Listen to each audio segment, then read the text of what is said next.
باور ندارم دفترت را بگم حس میکنم دیدنت را هنوز باور ندارم صدای پای تو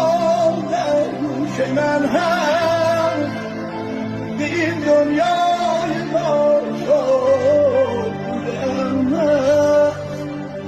هنوز باور ندارم عزیز من که دود از آشنایی ندارم از تو من هم یک صدایی که پای